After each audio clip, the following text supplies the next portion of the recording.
정말 들으면 사람들이 황당해할 수도 있는데 아이를 이제 안아주라고 아내가 하잖아요. 네네네. 그럼 저는 못 안아주는 거예요. 또 아내가 이제 어느 날은 서럽잖아요. 네. 여보, 당신 애야. 당신 이 아이 사랑해? 당연히 사랑하지. 나는 심장까지 꺼내줄 수 있지. 네. 나 이 아이를 위해서 죽으라면 죽을 수도 있어. 네. 근데 아내가 뭘 죽어? 뭘 심장을 꺼내? 그냥 잠깐 안고 있어. 그래서 저는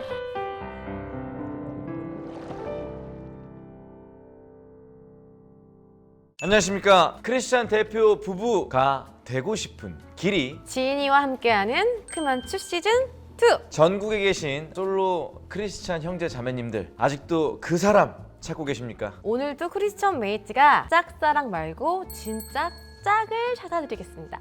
오늘 여러분들과 함께할 이 게스트를 소개해드리도록 하겠습니다. 상처받은 영혼을 위해서 들어주는 사역을 하고 계신 분입니다. 목사님이시자 작가님이시자 상담자이신 김유비 목사님을 모셨습니다. 네, 반갑습니다. 저는 상처 입은 한 사람을 예수님의 사랑과 말씀으로 치유하기 위해서 사역하고 있는 김유비 목사라고 합니다. 근데 목사님께서 지금 하고 계신 일이 정말 많으신데 작가님으로서도 활동 중이시고 상담가로도 활동해 주시고 네. 또 김유비닷컴이라는 사이트를 운영하신다고 들었는데 이건 네, 김유비닷컴은 어떤 거죠? 제가 자존감이 막 높아서 제 이름 붙이고 뭐 김유비닷컴이다 이런 게 아니고 네. 제가 이제 처음에는 사이트 이름도 없이 진정성을 가지고 상처 입은 한 사람에게 예수님의 그 따뜻한 사랑과 따뜻한 말씀을 전하고 싶어서 이제 글을 쓰기 시작했는데 사람들이 이제 이름을 좀 붙여주더라고요. 그래서 그 안에서 하고 있는 일은 상처 입은 한 사람에게 예수님의 따뜻한 사랑과 말씀을 전해주고 싶고 결국 이게 우리가 많은 뭐 여러 가지 지식과 경험과 또 어떤 방법론으로 한 사람을 치유할 수 있지만 치유하시는 분은 오직 예수님이시고 우리는 그 모든 일의 증인이다, 목격자다라고 생각하고 있거든요. 그래서 궁극의 치유는 결국은 예수님의 사랑과 그 말씀으로 가능하다고 믿고 그런 어떤 이제 신념과 가치관을 가지고 제가 사역하고 있습니다. 네, 그곳에서. 목사님이 소개할 때 제가 들어주는 이 사역을 네. 한다고 이제 말씀을 드렸는데 이 들어주는 사역이라는 게 어떻게 구체적으로 어떤 걸까요? 너무 좋은 질문해 주셔서 감사한데요. 제가 상담의 현장에서 처음에는 어떤 말을 해줄까 또 어떤 답을 해줄까를 고민을 많이 했던 것 같아요. 네. 초기에는. 네. 근데 시간이 흐르면서 드는 생각은 과연 사람들이 답을 몰라서 고통받는 걸까? 물론 그럴 수도 있죠. 근데 제가 상담의 현장에서 또 이 치유 사역의 현장에서 오래 있다 보면서 하나님께서 저를 깨닫게 해주신 건 뭐냐면 네. 인생의 대부분은 답을 모르는 고통이 아니라 답을 알지만 과정이 너무 고통스러운 거죠. 근데 그 과정에서 내가 안전하게 대화를 나눌 수 있는 사람이 있을까? 내 얘기를 들어줄 사람이 있을까? 근데 의외로 없다는 거죠. 그리고 저는 겸손한 게 아니라 실제로 한 개인의 문제를 만났을 때 상담자인 저도 제 삶의 일상에서 제가 감당할 수 없는 문제로 고통받고 있는데 제 처지도 이런데 누가 누구를 치유하겠어요. 그럼 상처 입은 내담자도 제가 바라볼 때는 상담자인 내가 치유한다, 김유비 목사가 치유한다라고 생각할 수가 없어요. 결국은 치유하시는 분은 주님이신데 이 사람의 이야기를 저는 들어주는 거죠. 예수님께서 치유하시는 과정에서 저는 증인이 되고 목격자가 되고 바라보는 거죠. 그래서 저는 들어주는 역할만 하는 거고 하나님께서 치유하심을 저는 믿는 거죠. 그럼 제가 좀 궁금하실 것 같아서 네네. 혹시 목회를 하고 계시는 어떤 교회에서? 제가 목회를 이제 12년 정도 하고요. 8년 전부터는 제가 이런 전문화된 사역을 하고 있고 김유비닷컴에서 이루어지고 있다고 보시면 될 것 같아요. 거기가 어떤 작은 교회 같이 된 거고. 저에게는 네. 이제 교회고 선교지고 사역지고 그런 개념인 거죠. 그러면은 제가 궁금해서 그런데 혹시 연세가 어떻게 되신 거세요? 나이까지요? 제가 알고 싶어. 요거는 편집되겠죠. 그러면은 저는 8년생입니다. 아, 얼굴이 갑자기 지금 온도가 한 3도 올라간 것 같은데 왜요? 나이를 체온이 내려가질 않네요. 큰일 났다. 지금 물 한 잔 드세요. 물 한 잔 드세요. 어, 그러면은 들어줄 때 더 이 사람이 말하고 싶게 하고 더 마음을 편하게 말하고 싶게 하는 그런 어떤 포인트들이 있을까요? 이거는 왜냐면은 크리스찬들이라면 사실 교회 안에서 상담이 얼마나 많습니까? 네. 근데 이 안에서 상처를 받는 거거든요, 사실은. 저는 진짜 방법론이나 뭐 지금 상담 기법이 개인 상담 이론만 400개가 넘는다고 해요. 근데 결국에는 사람들이 다 전문가들이 얘기할 때는 상담 이론이 주는 직접적인 어떤 치료적 효능감보다는 치료적 관계가 더 중요하다고 해요. 그 과정 속에서 이제 저는 어떤 혜택이 있는 게 전단지나 유인물을 보고 상담을 신청하는 사람보다는 온라인에서 소통하면서 저의 진심과 가치관을 알고 계신 분들하고 대화를 나누게 되잖아요. 그럼에도 불구하고 대화를 나눌 때 이런 생각보다는 네네네. 예수님이라면 어떻게 바라보실까? 또 예수님이라면 어떻게 말씀하실까? 저는 기도하면서 대화를 나누는 거죠. 요즘 사실은 친구들하고 누군가 이제 상담을 하고 질문하고 답변하는 과정에서 예수님이라면 이걸 어떻게 들으셨고 어떻게 답변하셨을까? 네. 이게 포인트군요. 가장 힘든 시기에 네네. 목사님께서 하나님을 만나셨다고. 아, 네네. 모태신앙이긴 하시죠? 아니에요. 모태신앙 모태신앙 아니에요? 아니고 저는 이제 알코올 중독자 가정에서 이제 태어났고 네. 또 아동학대의 희생자였고 그런 고통이 있다 보니까 사춘기 때 극단적인 선택을 해서 제 목숨을 스스로 끊으려고 했거든요. 근데 그때 예수님이 저를 인격적으로 찾아와서 만나 주셨고 그때부터 제 발로 교회를 나가게 됐고 예수님을 알게 됐고 성경을 제가 읽게 됐고 하면서 어린 순수한 마음이었지만 저에게 부여된 어떤 소명감에 대해서 되게 진지하게 고민을 했던 것 같아요. 제가 그렇게 태어나고 고통받고 살아온 인생이 잘못된 가정에서 잘못 태어났고 부모 책임이고 신이 있다면 신의 책임이고 이랬는데 이런 환경에서 태어난 것이 의미와 목적이 있다는 걸 알게 됐고 또 상처 입은 한 영혼을 향한 또 하나님의 계획이었다는 걸 제가 어린 나이에 스스로 인지하게 되면서 제 인생과 제 상황들을 바라보는 관점이 달라졌던 것 같아요. 그래서 신학교에 갔고 또 목회자가 됐고 했던 것 같아요. 그런데 그때 목사님을 만나주셨던 분이 네. 하나님이라는 건 어떻게 확신하셨어요? 저도 그게 20대 때 엄청 네. 방황을 했던 시기가 있었어요. 근데 그 전에는 문화적인 기독교가 있잖아요. 네네네. 저희 어머님이 기독교 그리고 이제 제가 다녔던 학교가 기독교 학교 그러니까 노출은 됐었죠. 그래서 저도 그 신이 예수님이라는 거를 인식은 할 수 있었는데 신학교 가서 과연 내가 진짜로 신이 찾아온 걸까? 내가 만약에 다른 종교에 심취해 있었다면 그쵸. 그 신이 진짜 이 신일까라는 의문이 있어서 대학교 때 지식이 얇잖아요. 네, 근데 네. 그 안에서 방황했던 시간들이 있었는데 그 과정을 통해서 또 만나주신 하나님이 계셔서 확신을 갖게 됐다. 약간 의심도 해보셨지만 그런 과정도 있었던 것 같아요. 목사님께서 목숨을 스스로 끊으시려는 그 당일날 찾아와 주신 거예요. 나무에 목을 매서 죽으려고 했거든요. 근데 이제 그 밤에 통찰이라고 할까요? 네. 어떤 생각으로. 근데 그 생각이 고등학교 1학년 아이가 스스로 떠올릴 수 없는 생각이었기 때문에 저는 외부에서 왔다고 생각을 한 거예요. 근데 그때 저에게 온 통찰은 유비야 미안하다. 나는 너를 상처 입은 한 영혼을 위해서 사용하고자 한다. 그들의 아픔에 공감하게 하기 위해서 너를 그 가정에 보냈다. 조금만 버텨다오. 이런 통찰이 온 거예요. 근데 이제 제가 그때 두 가지 의문이 해결이 됐는데 하나는 내가 왜 태어났는지를 알게 됐던 거예요. 이 가정에서. 그리고 두 번째는 어떠한 역경이 있고 어떤 고통이 있어도 절대 내 인생을 포기하지 말아야 되는 의미와 목적을 갖게 된 거죠. 그래서 그 순간이 전과 후로 나뉠 만큼 저에게는 극적인 사건이었던 것 같아요. 정말 저희 주변에서도 그런 분들이 있거든요. 극적인 순간 자신의 목숨을 끊으려고 한 그 순간에 만나주시는 하나님의 경험이 되게 많더라고요. 네네. 그걸 들으면 진짜 믿어지거든요. 그리고 사실은 그런 통찰도 굉장히 놀랍지만은 그거를 수용할 수 있다라는 게 고등학생 때 그런 답변을 들어봤자 이성적으로는 황당무계한 얘기고 억울한 얘기예요. 근데 이거를 하나님께서 이제 정말 수용할 수 있는 마음을 주셔서 받아들일 수 있게 되는 게 믿음 없이는 사실 해결이 안 되는 거죠. 고등학생 나이가. 네네. 목사님의 어떤 사역에 대해서 또 궁금한 부분들이 좀 많은데 잠시 미뤄두고 이제 저희가 또 크리스찬 메이트에서 만든 크만추라는 프로그램이기 네, 때문에 김민 목사님의 사랑 이야기 안 들어볼 수가 없습니다. 네, 네. 이 사모님과는 이렇게 또 어떻게 만나게 됐는지. 되게 중요한 질문이죠. 저도 제가 주님만 바라봐야 되는데 아내도 함께 바라봤어요.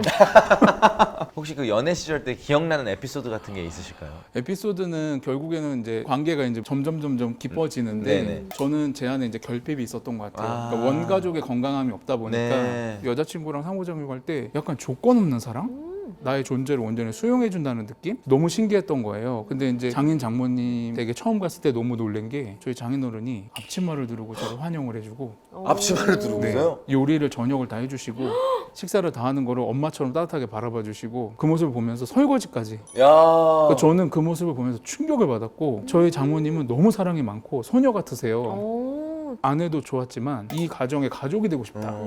왜냐면 저는 부모님이 저를 나름대로 사랑하셨겠지만 엄청난 결핍이 있고 가정의 분위기가 다른 거죠. 네. 너무 따뜻했고 아 이게 가족이구나라는 걸 처음 경험해봤죠. 아니 목사님이 진짜 이 결핍이 진짜 이루 말할 수 없을 정도로 컸을 텐데 이 결핍이 채워지고 치유되는 과정에 장인어르신과 장모님의 이 사랑이 컸군요. 네. 이 결혼을 하려면 어마어마한 결단이 필요하잖아요. 당연히 배우자 기도를 좀 하셨을 것 같아요. 저는 배우자 기도를 막 특별하게 한 것 같진 않고 어떤 가정을 이루고 싶은 욕망은 컸던 것 같아요. 나는 이런 아빠가 돼야지, 난 이런 남편이 돼야지 한 게 반면교사로부터 나온 거일 거 아니에요.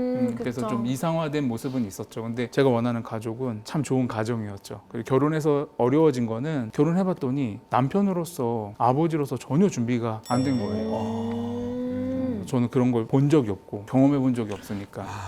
그래서 저는 그 부분에 대해서 되게 어려움이 많았고 그래서 아내가 되게 고생 많이 했죠. 준비가 안 됐다는 말은 말 그대로 저 안에는 많은 왜곡들이 있었던 거죠.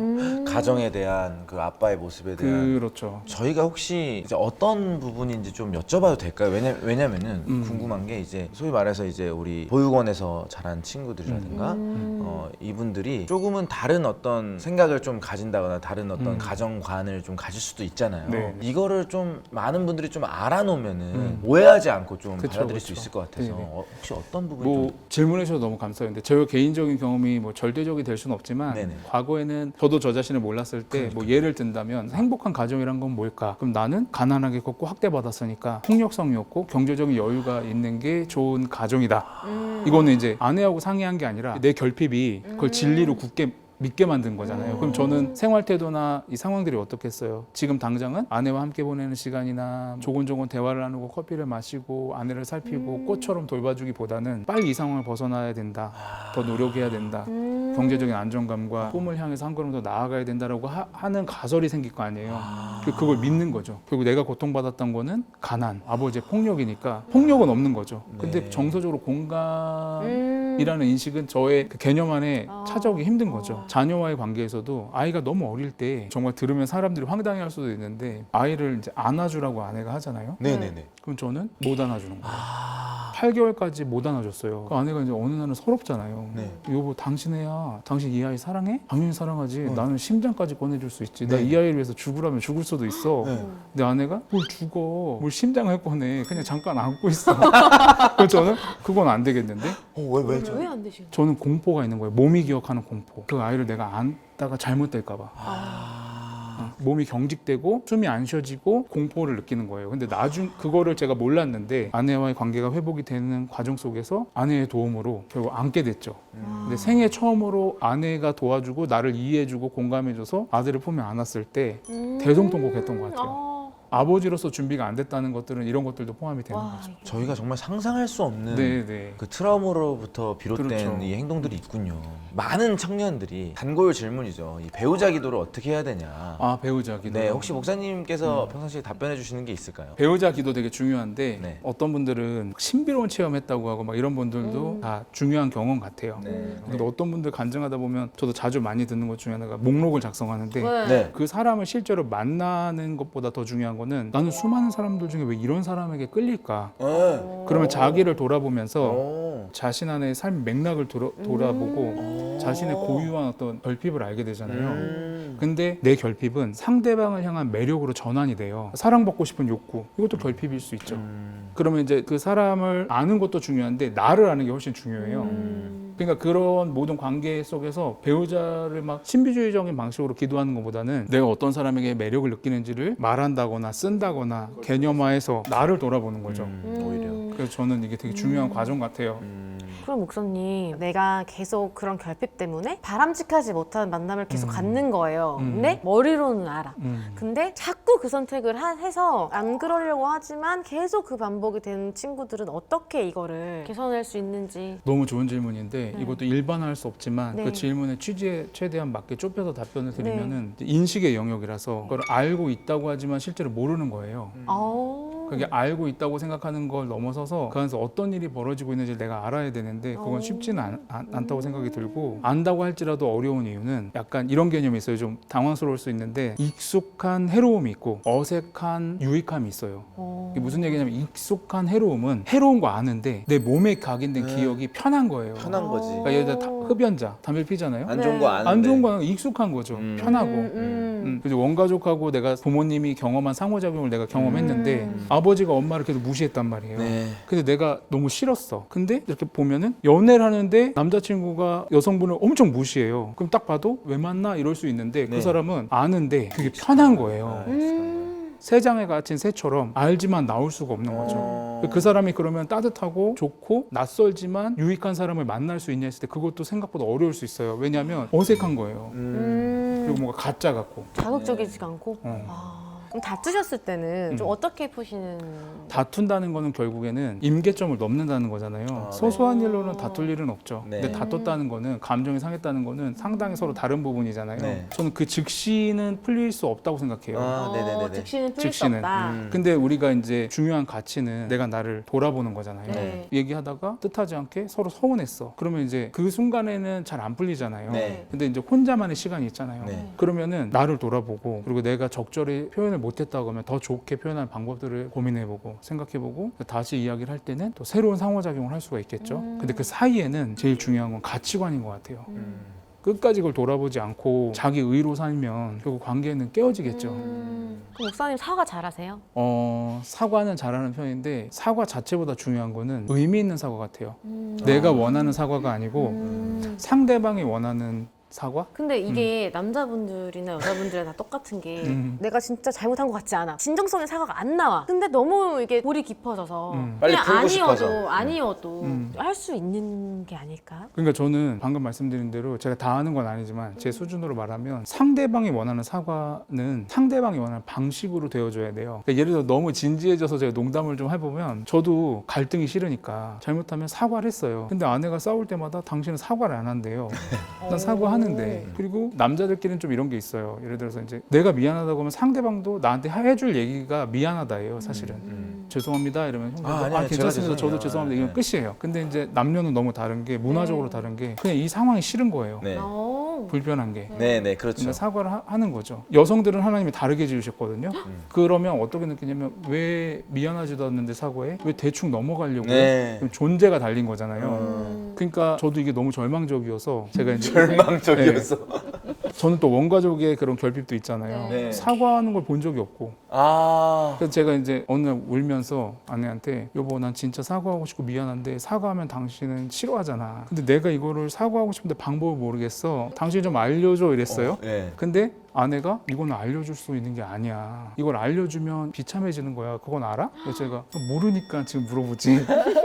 다 똑같은 것 같아. 제가 쫄랐어요. 네. 또 수첩 들고 따라다니면서. 어머. 근데 아내가 사과하는 법을 가르쳐 주겠대요. 막 이렇게 얘기를 하는데 저는 이제 아내를 쳐다보면서 이제 필기할 준비를 하고 있는데 아내가 막 얘기를 하는데 10분 지나고 20분 지나고 30분 지났는데 근데 아내가 나중에 뭘 하냐면 이제 됐어 이러는 거예요. 그래서 여보 뭐해? 방법 언제 알려줘? 근데 오빠 그게 사과야. 내가 왜 속상했고 내가 왜 이렇게 마음이 힘들었는지를 그냥 다 들어줬잖아.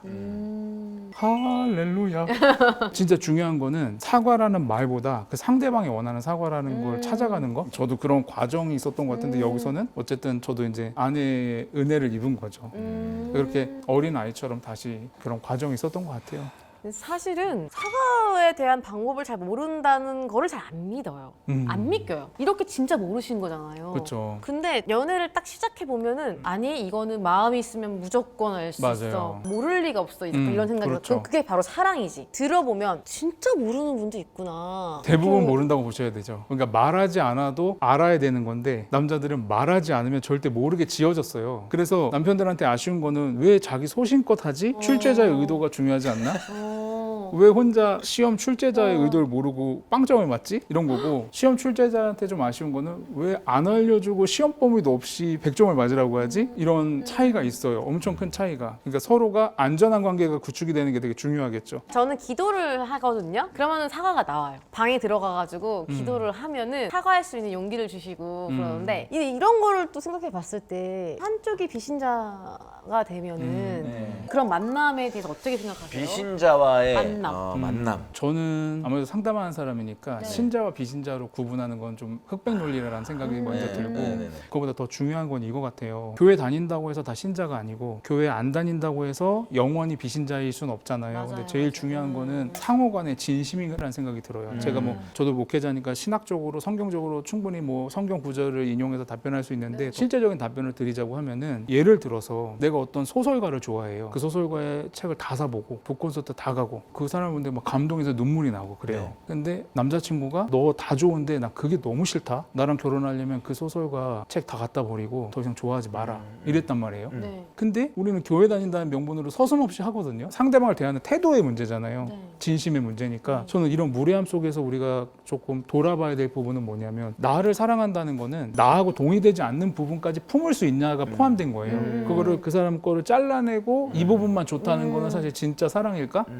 그래서 비신자와 신자와의 연애가 어려운 이유는 그런 반감 때문인데 그 부분에 대해서 어떻게 생각하느냐 네. 이것도 되게 중요하고 그리고 실제로 결혼이 됐을 때 이런 태도가 진심이 훨씬 중요한 거는 위기 상황은 올 수밖에 없어요. 같이 교회를 다녀도 네, 제가 보고 네. 상담을 하면 우리가 예능에서 보는 극단적인 일이 다 일어나요. 네. 오. 그러면 그때 고통을 어떻게 넘어서냐 했을 때는 배우자에 대한 진심, 하나님에 대한 진심 그게 없으면 어떻게 가정이 회복이 될 수 있겠어요. 그랬을 때 먼저 무릎 꿇을 수 있는 사람 하나님 앞에서 소망이 있는 거죠. 그러면은 제가 마지막으로 이제 질문을 드릴 게 있습니다. 상처를 받아서 마음의 문을 꽉 닫아버린 만남의 시작조차 거부하는 그런 분들에게 좀 해주고 싶은 말씀 있으실까요? 되게 중요한 질문 같은데 저는 다 일반화할 수 없지만 네네. 저 이런 말씀 좀 드리고 싶은 게 그 아픔과 그 두려움과 그 공포는 소중하게 다뤄야 된다고 생각해요. 하지만 그 공포와 두려움 때문에 우물 안에 갇혀 있다고 하면 가끔 하늘을 바라보고 우물을 벗어나기 위한 밧줄을 기다려보고 소망을 좀 가져봤으면 좋겠다는 생각이 들거든요. 왜냐하면 뭐 결혼해라, 결혼하지 마라 뭐 이런 차원이 아니라 나의 두려움이 나의 인생을 억누르고 있다면 네. 결혼하고 안 하고 연애하고 안 하고를 떠나서 내 안에서 무슨 일이 일어나고 있는지는 정교하게 알아볼 수 있는 시간이 있었으면 좋겠다는 생각이 들어요. 그리고 상처받는 게 너무 두렵지만 그 상처받는 과정을 통해서 조금 더 사랑스럽고 소중한 존재가 되어갈 수 있다면 그 또한도 의미 있고 또 가치 있는 일이 아닌가 제안을 드려보고 싶어요.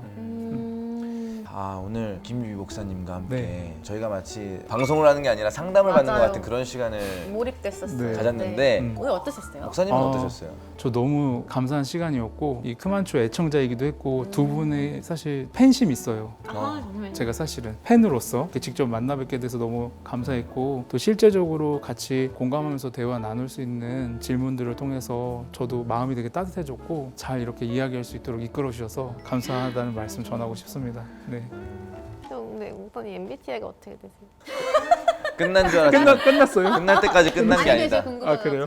ISTP? 오프 더 레코드에서 말씀드리겠습니다. 아, 이것도 비밀이야. 비밀이 너무 많으셔. 아니 왜냐하면 사람들이 편견이 생길 수가 있어요. 맞아. 상담자는 김유비 목사님과의 이 대화가 즐거우셨다면 또 구독과 좋아요 많이 눌러주시고 또 댓글 많이 달아주시고 응원해주시면 감사드리겠습니다. 감사합니다. 나와주셔서 감사합니다. 감사합니다. 고맙습니다. 됐어요. 네, 끝났어요. 뭐 보세요. 예수님의 사랑 안에서 안전하고 따뜻한 사람을 만나고 싶으신가요? 크리스천 메이트에서 당신의 짝을 찾아보세요. 믿음의